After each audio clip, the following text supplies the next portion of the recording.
Well, here we are, another episode in Jim Hinckley's America. To this episode of In Search of Lost Highways, we're going to pick up where we left off in episode 1 here in Coyote Pass. To give you a little perspective, Highway 93 is right through this canyon up here. You can see the cut in the rocks, a little bit of traffic.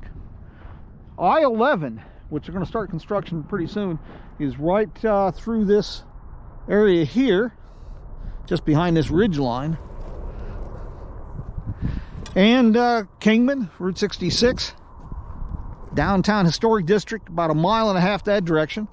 The mountains there on the horizon are the Hualapai Mountains. And to give you some perspective, for episode 1, we were at the top of this pass.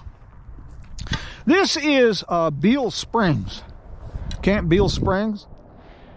History is never comfortable, but we do a great disservice if we don't look at history honestly. Beale Springs have 2 monuments, 2 totally different stories. Flip side of the coin, if you will.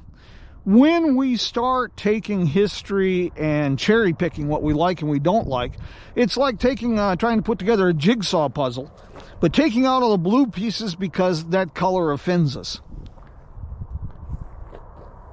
For the development of the Southwest in Arizona in particular, Northwest Arizona, Beale Springs played a pivotal role. That pivotal role was a chapter of genocide for the Hualapai people. Lots of history here. Needless to say, as this was a dependable water source,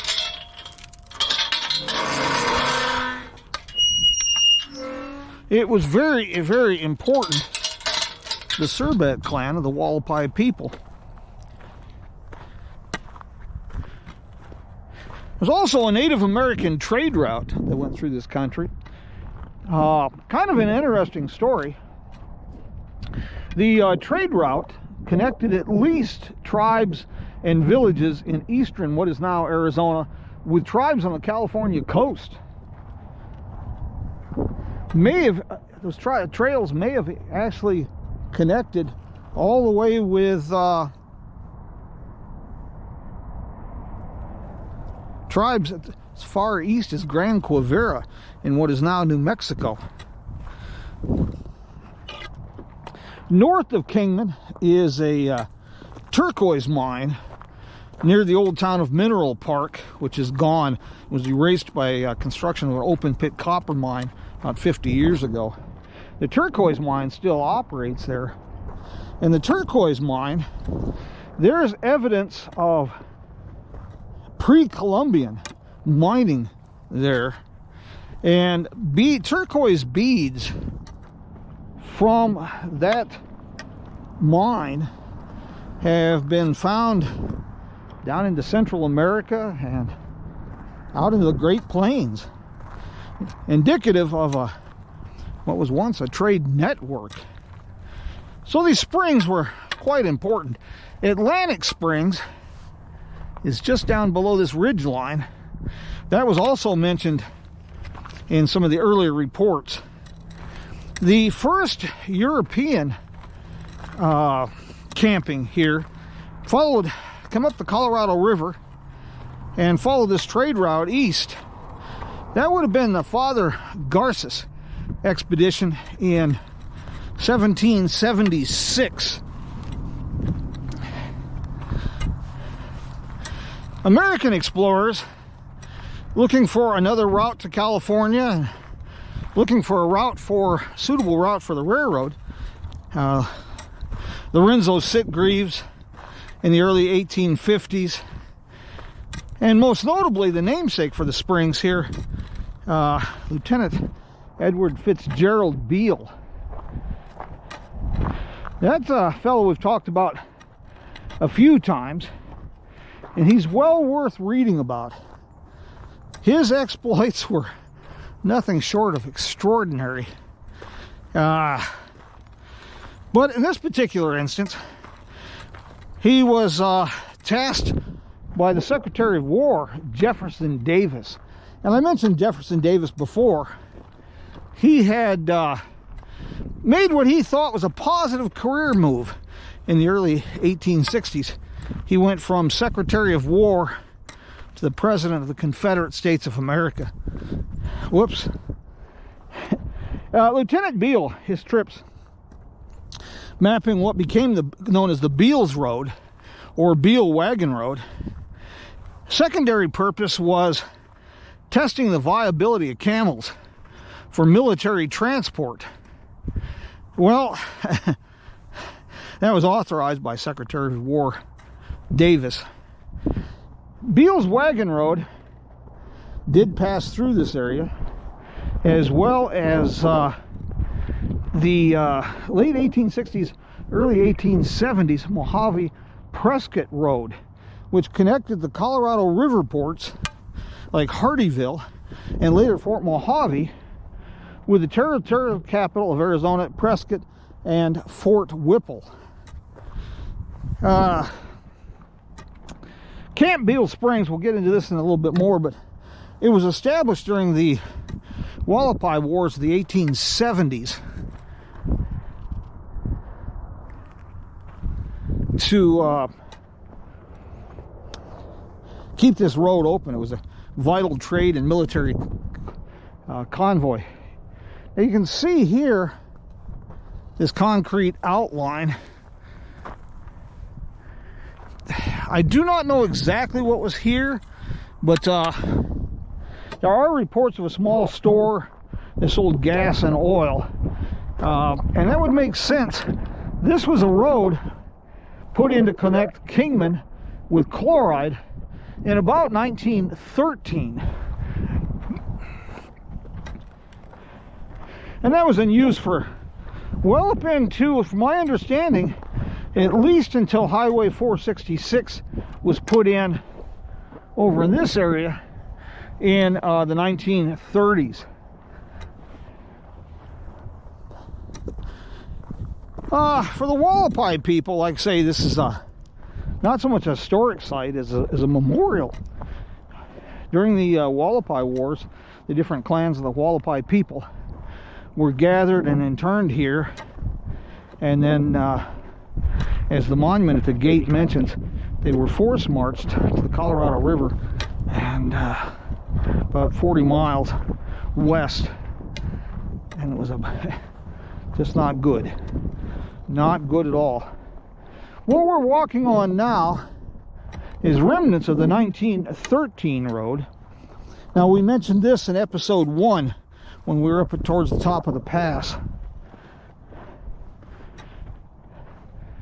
But we'll be able to show you all the different roads here very shortly. This whole area is part of the Surbat Foothills Recreation Area. There's hiking and mountain biking trails. It's well over 30 miles of trails here at this time. And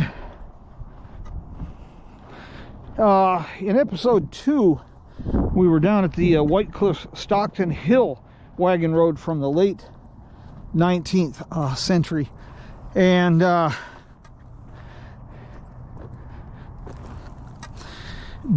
are plans to connect these two in the near future, connect the two trail systems. It's a pretty extensive urban trail system there at White Cliffs.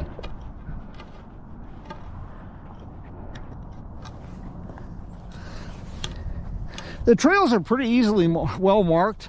They're pretty easy to follow here. Finding traces of the old road can be a bit of a challenge because, well, like the Mojave-Prescott Road, 150 years have passed, and that's a lot of erosion and disuse.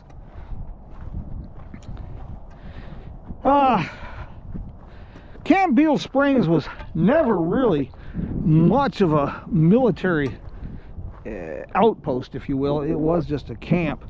If you really look close, you can find remnants of the foundations here, and there are a few kiosks that indicate where the barracks were, different buildings. You can see here the foundations from the various buildings from that period. Now, after Beale Springs, after the camp was decommissioned, if you will, some of the buildings were salvaged, materials were salvaged, and others were incorporated into a ranch. There's been different things here to serve the needs of people, travelers. Here you can see the get an idea on the officers' quarters. Foundations here in the rocks.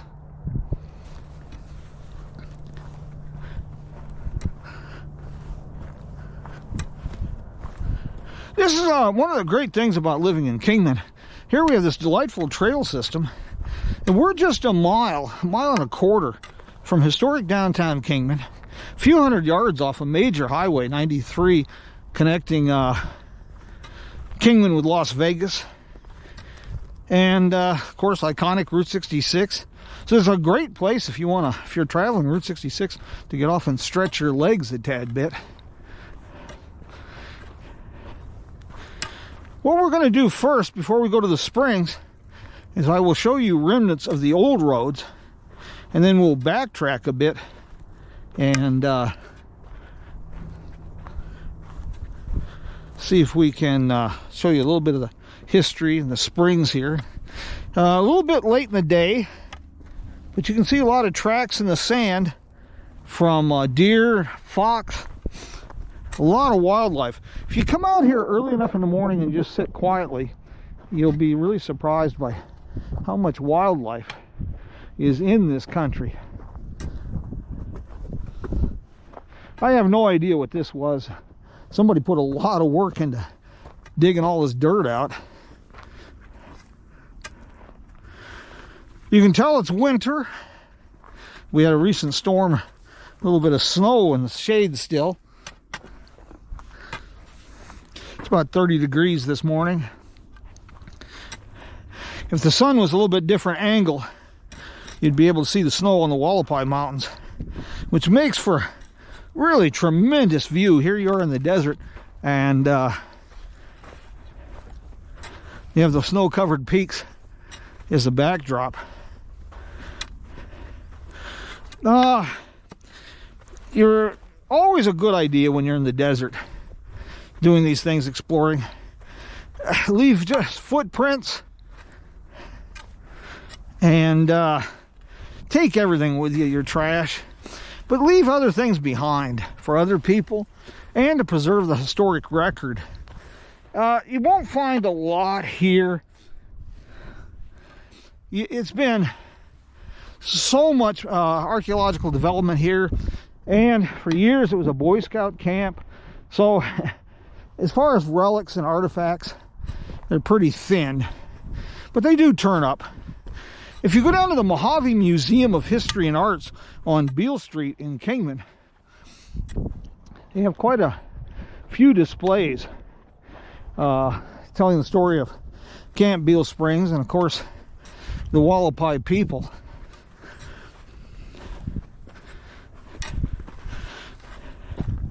Like I say, it's so easy here, you get the illusion that you are in the middle of a desert wilderness. Now here, it doesn't look like much. Walk up this way a little bit. But this is the remnants of the 1860s, 1870s Mojave Prescott Road.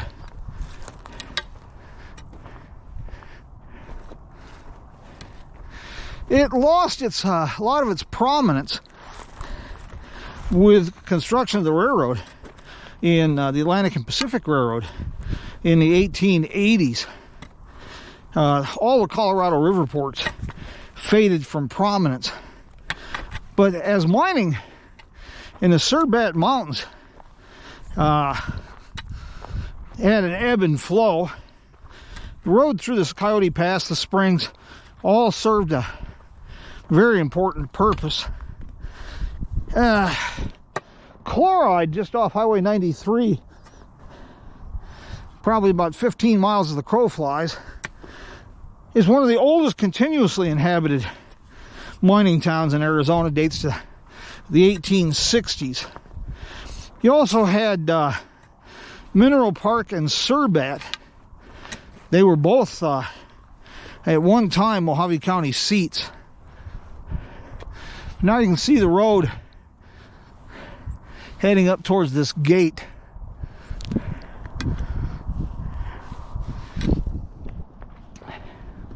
What we're going to do is cross over. Now 466, I showed you in the first episode, you won't be able to find any remnants here because it's pretty much erased by Highway 93.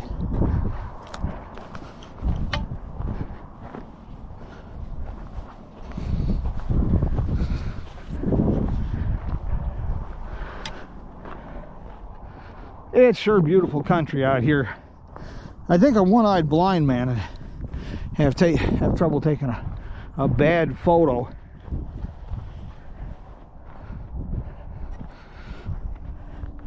A lot of bird tracks, deer.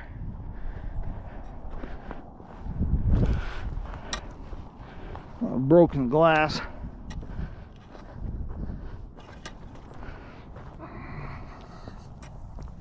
If you do this in the summer, use a little common sense. Early morning is good for a lot of reasons. But do keep your eyes open for snakes in the summer. Here again, here's the 1913, circa 1913 road.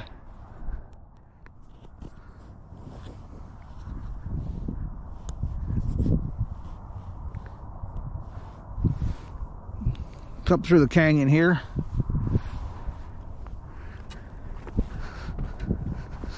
Let's continue back this direction.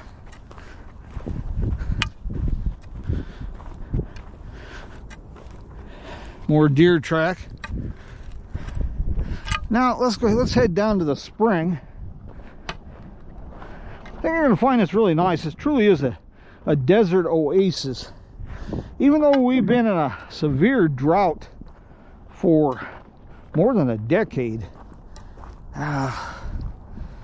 there's still a lot of water in this country. Well, on one of our outings, we're going to go up to Johnson Canyon, north of here, and look for traces of the 19th century Taggart Road. There's a beautiful spring there with small waterfalls, and you'd be very surprised. It's only about a 2-mile walk off a paved road.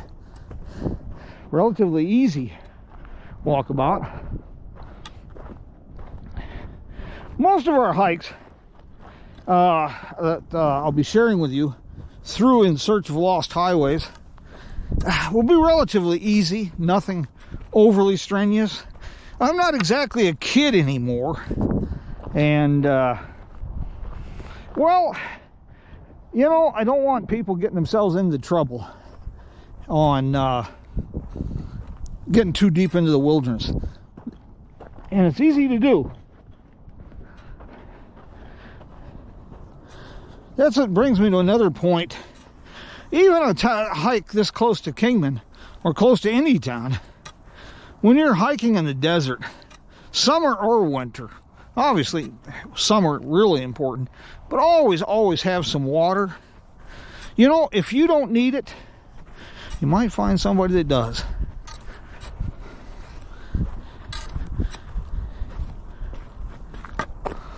I never tire of this country. I've been wandering these hills for the better part of 60 years, and well, never get tired of it. This year, I want to bring you along for a lot of these. I won't bore you to tears with all of them, but my goal is to try for 1,000 miles this year of walkabouts. Kind of fallen behind a little bit so far, but it's still early. We've got time. Please share your comments on this and ideas, thoughts. I'll try to answer your questions. Of course, you can find more information about a lot of these places in our blog post on the Jim Hinckley's America website. And since we have a few minutes of just walking down a sand wash, this is probably a good time to give a shout out to some of the folks who make this possible, these programs. One is crowdfunding on Patreon. Sure grateful for our supporters there.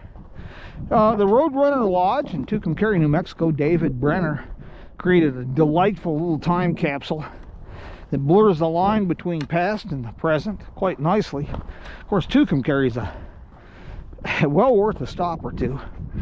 And, well, we have the iconic Wagon Wheel Motel in Cuba, Missouri.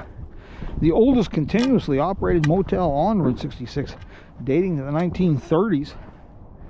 And we have the Cactus Inn Motel and RV Park in McLean, Texas.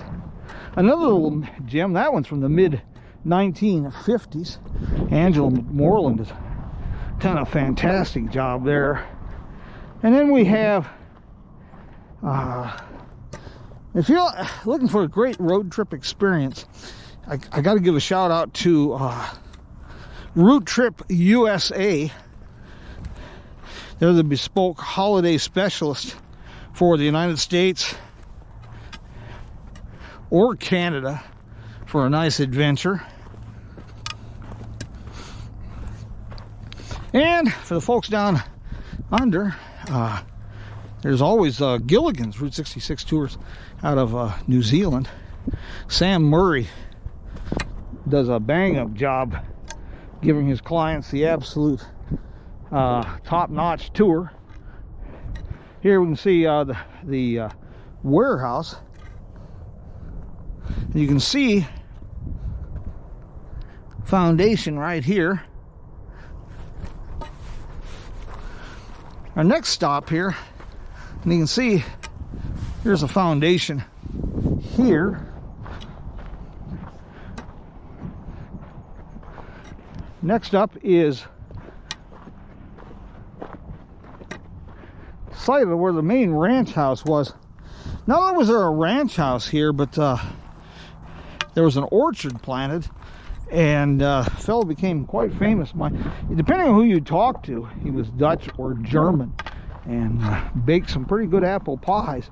People come all the way up from Kingman for pie. And here's the site of the ranch house.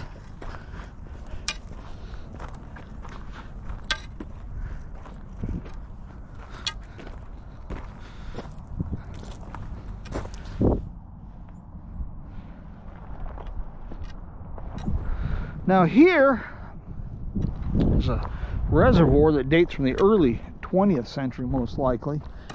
The springs here, Coyote Springs, the springs up in Johnson Canyon, these were all tapped to supply the early city of Kingman with water. Believe it or not, this was also a recreational area. This was used as a community swimming pool. And there was actually a hotel here for a short period of time.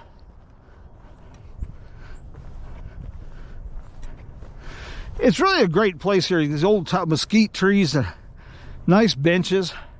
It's a great place just to come and sit and pack a lunch. Come and just meditate for a few minutes and just listen. Listen to the wildlife and the birds. And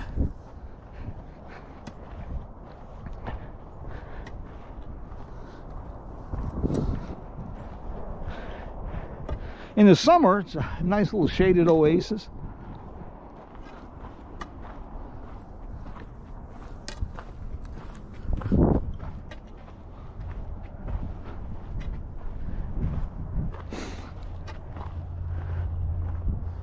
Spring's a little concerning because it is winter. The spring, the stream is flowing, but not very much. And usually this time of year, it's a lot lot bigger stream. We'll go up here and show you where the springs itself is at.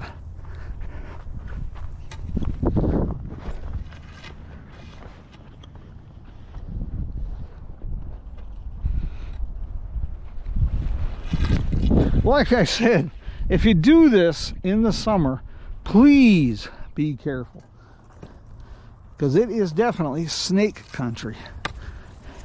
And unless those little fellas are wearing sweaters, they're not going to be out today. But you can see the stream flowing pretty good through here. You can see why this was so important to the Hualapai. Well, to everybody else who followed them out here. Here's the spring itself.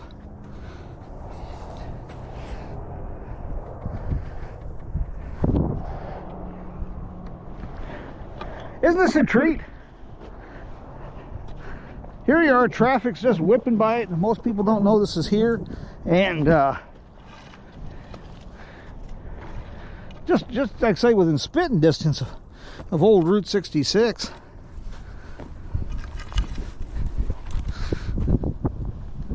And you can imagine how nice it is in the summer with these mesquite trees all leafed out. And got one more thing to show you on this little episode of In Search of Lost Highways.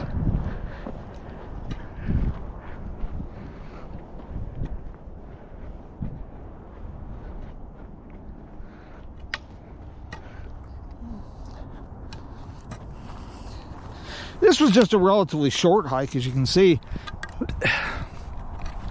And another thing that makes this particular trail so nice is you can see the parking lot, and here's the stream and springs, so almost wheelchair accessible. Makes it very, very easy for people who do have physical disabilities to still enjoy a bit of the Arizona wilderness and get out a little bit, do a walkabout, or come have a picnic.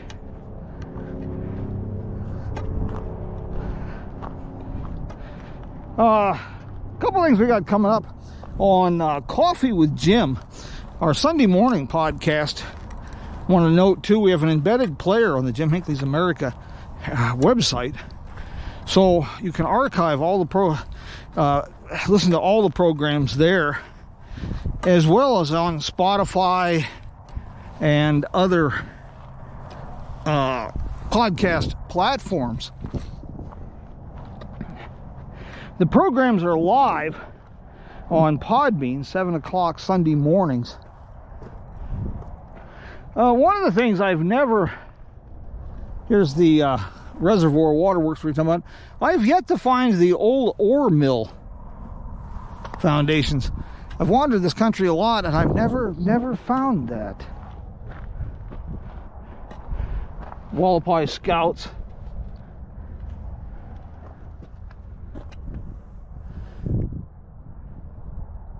It's gone by a few different names over the years.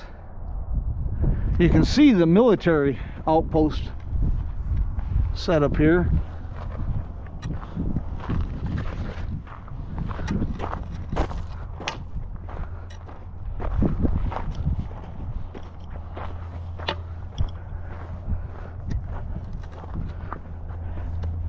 One more, and then we'll bid adios. But great way to get out in the morning and stretch your legs.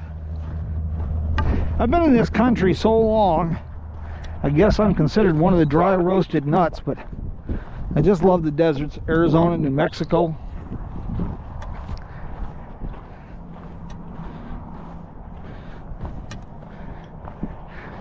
I have a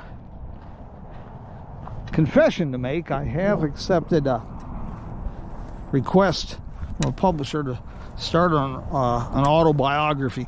I do have a little trouble with that, but that's a story for another day, and it's a pending project. It's going to be a while before that one's out and published. I mentioned that the springs here had been used for supplying water to the city. Here's some remnants from that, the wellhead and other remnants from that. And you can see stone corrals, most likely from the period when this was a a ranch, probably not really associated with a military outpost. Well, folks, I want to thank you for joining me this morning on a little bit of a Jim Hinckley's America walkabout as we set out in search of lost highways. And I do hope you've enjoyed it and found it informative, and more importantly, I hope it inspired you to get out a bit. After all, sharing America's story and inspiring road trips by telling people where to go, well, that's what we do here at Jim Hinckley's America. My friends, stay tuned. We'll be doing this again real soon. Until then, adios, mi amigos.